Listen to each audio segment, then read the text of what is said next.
নমস্কার বন্ধুরা, মালা রান্নাবান্নাতে সবাইকে স্বাগত। বন্ধুরা, আজকে আমি বানাবো এক বাটি সুজি আর দুটো আলু দিয়ে এতই মজাদার একটা খাবার যে একবার খাবে সেই কিন্তু খাবারটি পরম ভক্ত হয়ে যাবে। খুবই অল্প সময়ের মধ্যে খাবারটি কিন্তু বানানো যাবে। খাবারটি যদি একদিন খান, বাড়ির বাচ্চারা কিন্তু প্রতিদিন বায়না করে বসবে খাবারটি বানিয়ে দেওয়ার জন্য। সুস্বাদু মুচমুচে এই খাবারটি খাওয়ার পরে বাইরের খাবার কিন্তু আপনার কাছে একদমই ভালো লাগবে না। আর এর মধ্যে কিন্তু তেলের পরিমাণটা পুরোপুরি জিরো।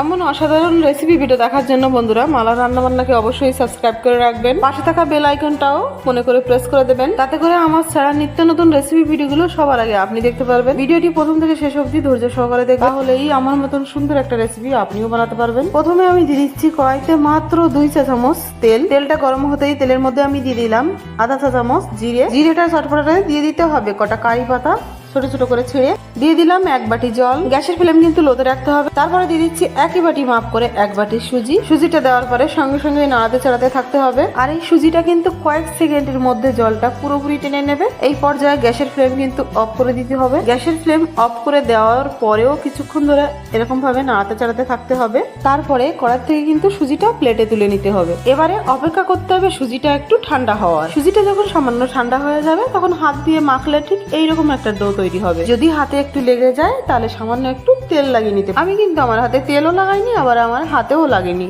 এবার আমি এখানে নিয়েছি দুটো সিদ্ধ করা আলু। আলু দুটো আমি গ্রেট করে নিচ্ছি। আলু দুটো কিন্তু হাত দিয়ে মেখেও নেওয়া যাবে। আমি খাবারটি বাচ্চাদের জন্য বানাচ্ছি। আলুর মধ্যে যাতে একদমই দলা না থাকে তার জন্য আমি গ্রেট করে নিলাম। এবারে আমি সেই কড়াইটাতে আরো 2 চামচ তেল দিয়ে দেবো। তেলটা গরম হতেই দিয়ে দেবো আবারও কটা জিরে। জিরেটা চটপটালে দিয়ে দেবো কটা কারি পাতা ছিঁড়ে। তারপরে গ্রেট করে রাখা আলুটা দিয়ে দেবো। একবার নাড়িয়ে চাড়িয়ে নিয়ে গ্যাসের ফ্লেম কিন্তু লোতে করে দেবো। তারপরে আমি এখানে দিয়ে দিলাম স্বাদ মতো লবণ, দিয়ে দিলাম জিরে ধনে পাউডার, আর দিচ্ছি সামান্য একটু লঙ্কার গুঁড়ি। এবারে নেড়ে চেড়ে আমি গ্যাসটা অফ করে দেবো। বন্ধুরা, এখানে একটা গুরুত্বপূর্ণ কথা, সুজির ডোটা বানানোর সময় আমি কিন্তু লবণ দিয়েছিলাম, কিন্তু সেই সিনটা রেকর্ড হয়নি, যার কারণে দেখাতে পারিনি। আপনারা অবশ্যই সুজির ডোটা বানানোর সময় জলের মধ্যে স্বাদ মতো লবণ দেবেন। এবারে আমি একটা বাটিতে 2 চামচ ময়দা দিয়ে একটা ঘোল তৈরি করে নেব। এই তো 2 চামচ ময়দা আমি দিয়ে দিলাম স্বাদ মতো লবণ, 1 চামচ দিয়ে দিচ্ছি সাদা তিল, আর সামান্য কটা কালো জিরে। এবার আমি এর মধ্যে সামান্য কটা কারি পাতা ছোট ছোট করে ছিঁড়ে দিয়ে দেবো। এই কারি পাতার বদলে কিন্তু ধনে পাতাও দেওয়া যাবে, কিন্তু আমার কাছে এখন ধনে পাতা নেই। আমি সবকিছুতে ওই কারণে কারি পাতা ব্যবহার করলাম। আর এই কারি পাতার ফ্লেভারটা কিন্তু খাবারের স্বাদকে আরো লোভনীয় করে তোলে। আর দিয়ে দিলাম সামান্য একটু চিলি ফ্লেক্স। এবারে অল্প অল্প করে জল মিশিয়ে একটা ঘোল তৈরি করে নেব। ঘোলটা ঠিক কেমন হবে আমি দেখাচ্ছি। আমার এখানে ময়দার ঘোলটা কিন্তু একটু গাঢ় হয়ে গেছে, ওর জন্য আরো একটু জল দিয়ে দিলাম। নাড়িয়ে চাড়িয়ে দেখছি যে এটা ঠিকঠাক আছে কিনা। জলটা কিন্তু অবশ্যই অল্প অল্প করে মিশাতে হবে। আর এই ব্যাটারটা ঠিক এইরকম হবে, একদমই পাতলা না আবার খুব গাঢ়ও না। এবার আমি একটা থালার উপরে সুজির ডোটা নিয়ে নিলাম, আর একবার একটু মেখে নেব। আর এই ডোটা কিন্তু একটা বেশ টাইট ডো তৈরি হয়েছে, চিন্তার কোনো কারণ নেই। এটা এরকম হলেই খুব ভালো হবে রেসিপিটা। এটা আবার বেলার সময় ফেটেও যাবে, তাতেও কোনো চিন্তার কারণ নেই, এটা এরকমই হবে। বেলনে সামান্য একটু তেল মাখিয়ে নিতে হবে, তাতে করে বেলনে চিপকাবে না। এরকম করে বেলে আমি চারিপাশটা এরকম চৌকো করে কেটে নেব। আর এই টায়া বাঁকা পোর্শনটা পুনরায় আবার বেলে নেব। এবারে মাঝখান দিয়ে এরকম করে কেটে নেব, যাতে করে পিসগুলো চৌকো শেপে হয়। প্রথমে এরকম করে বেলে নিতে হবে, তারপরে এরকম করে চৌকো করে কেটে নিতে হবে। আর এরকম ভাবে কিন্তু আমি সবগুলো বেলে এবং কেটে নেব।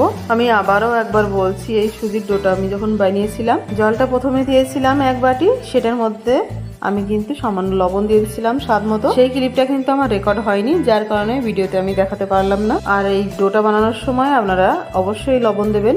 এরকম করে সুন্দর করে বেলে এবং কেটে সবগুলো পিস আমি রেডি করে নেব।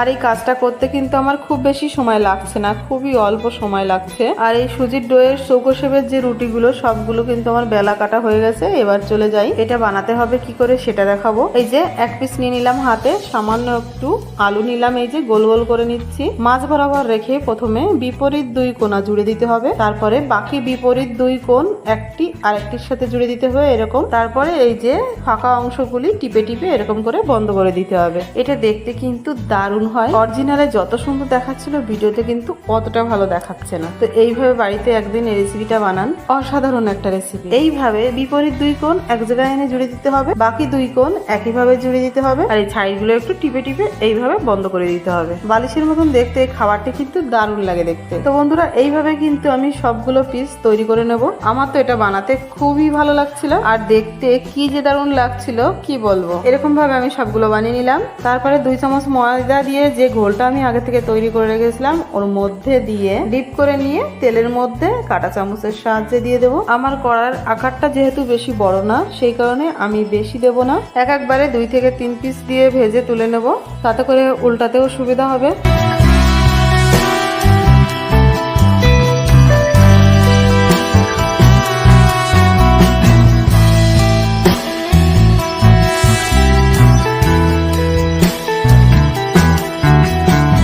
বন্ধুরা আশা করি আমার এই রেসিপি ভিডিও সকলের কাছে খুবই ভালো লেগেছে। ভিডিও ভালো লাগলে ভিডিওটিকে অবশ্যই একটা লাইক করবেন, চ্যানেলটিকে সাবস্ক্রাইব করতে ভুলবেন না।